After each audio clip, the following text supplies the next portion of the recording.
Hello and welcome back to the Minecraft Handbook, the series that teaches you how to play Minecraft every single day. I am of course keeping it crafted, and today I am going to be going through villages. So luckily we spawned right next to a village when we started the world, and we recently moved even closer to it. We came from over there where we had our little box house, which I have now taken apart. If we just look over here, there's actually nothing over there anymore, and we moved in to this absolutely lovely house that we built last episode. So yeah, let's get into this. We're gonna go into the village, and obviously this is tailored to the spruce biome.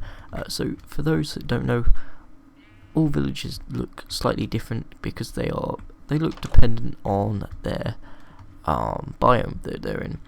So this first house, obviously, it's got like a sheep in the background, and they've got looms in there. I'm not entirely sure the profession of the villager that lives there, but from the looks of things, there doesn't seem to be anyone about.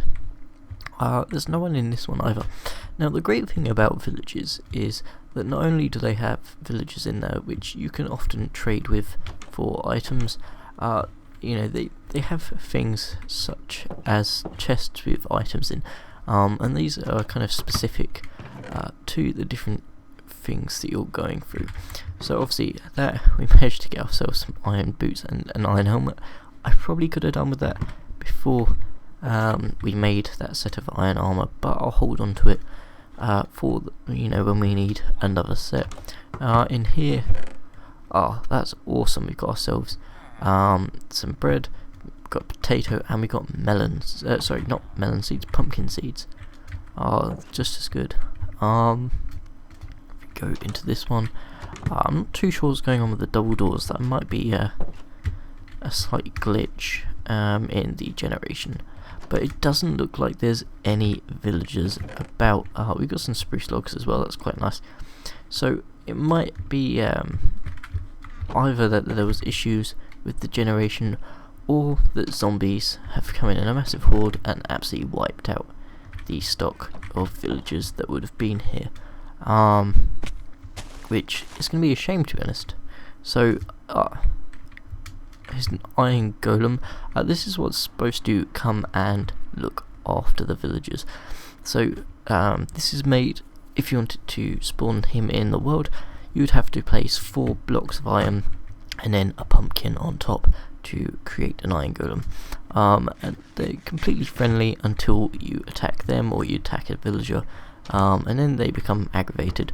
But they're supposed to wipe out any kind of zombies and bits like that come anywhere near the village. And well, given that there's no villagers about, it doesn't look like they did a very good job.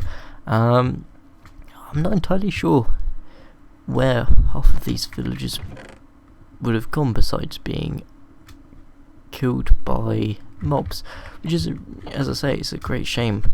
But it does mean on the flip side that we've now got an entire village to ourselves. So we could utilize this for our own use. So I think the best thing to do... there appears to be a villager that's still alive. I will just carefully get them out, and it doesn't look like they don't want to trade. This doesn't look like a nitwit to me. A nitwit being a villager in green robes that doesn't have a profession. This one has a black belt round it. It's not. It's nothing too recognisable, but I could imagine it must have been it must be something along the lines of like a butcher or something like that. Maybe it just needs to be in a home that has a profession, because there's no block inside the profession is determined by what kind of block. So for example, I think a grindstone is one of them. If we go if we went back to that one where it had the loom itself would be what defines the profession. So it might be worth experimenting to see if we can force the villager to take on a profession just by giving it a block, but we'd have to work out which bed it takes as its own, so we'd have to wait for night time for that. So in the meantime, I think what I'm going to do is I'm going to start hollowing out like the trees and bits like that that are just in the way of this village, just so we open it up a bit more, and I will get back to you once I've done that. So it's hitting nightfall, and in this house over here the villager has decided to sleep. So what I'm going to do is I'm going to place down the loom, and now we can trade with them because they have completely changed their trade based on the fact that they live here and that block is now in him. So I don't know if you guys noticed, but it did say that he trades for black wool to give you emeralds. So what we're going to end up doing is probably looking into gathering some sheep and then dyeing them black so we can start gathering a whole bunch of emeralds. Now obviously hopefully I can get rid of these mobs very quickly. Now obviously you know, the villager doesn't want endless supplies of wool. It is something that they eventually burn out on, but you know, when they close off that trade or burn out, as I said, they then give open a new trade, and because the loom block is associated with shepherds, it means that we can essentially guarantee that will be basically any type of wool. It's very unlikely they're going to be trading for anything else. So what I can do is it's this house here. No, it wasn't. Which house was it? It's this house over here, right? I'm gonna quickly place some dirt over the doorway, just because then that way I can guarantee no zombies are going to break the door down, as that's something they can do, and I can guarantee that villagers' safety. What I might change is change it to an iron door, so only I can get it in. I might also change it to a hatch, so I come in from above. That way there's no chance of the zombie running out when they decide they don't want to be in there anymore when I'm trying to come in. So yeah, there's lots of possibilities, but what this does mean is that I can show you guys how to get trading. So we're gonna sleep the night away, and then I'm gonna go and find a whole bunch of sheep, shear them, and then I will get back to you guys once I've done that. And so we've actually managed to shear these sheep quite a lot recently, and got a whole bunch of wool.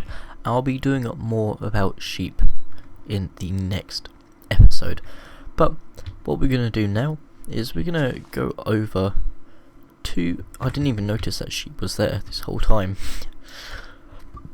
Let's go over to the hut that had the villager in. So it was this one here, and as you can see the villager is hopping around inside. And we're gonna come in from over the top. Now the reason I do this is just because villagers have the ability to jump up and bits like that, so I don't want them to escape. Maybe the best thing to do here would be to block their path off. And as you can see, they were doing 18 black wool for an emerald, so if we chuck these in here we get 1 emerald, 2 emeralds, there we go. And yeah, as you can see, this little XP bar is going along, and we only need to fill it all the way to the end, and then they'll unlock more trades. Now I'm not going to do the other trade, which is 2 emeralds for a pair of shears, just simply because we have shears and they're so cheap to make. It'd be an absolute waste of resources. So I'm going to keep on getting more and more black wool, and then keep trading with this guy and show you guys what happens when we complete all of their trades. And as you might have just seen, I only just managed to catch the last little bit of it. our villager gave off a few pink particles because we've upgraded them to level 2. Now unfortunately their trades that have unlocked is only for carpet, which is not particularly great. So what I'm going to continue doing is continue trading black wool to get emeralds, and we may change the villager type.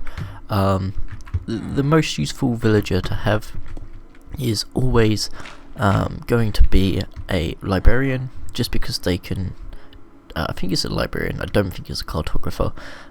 They can give you enchanted books, and what you want most of all from villagers is the mending enchantment, and I'll get a little bit more into that when we get nearer that stage. But for now, that's all I have time for today. So I hope you guys like this brief introduction to villagers and villages, and I will see you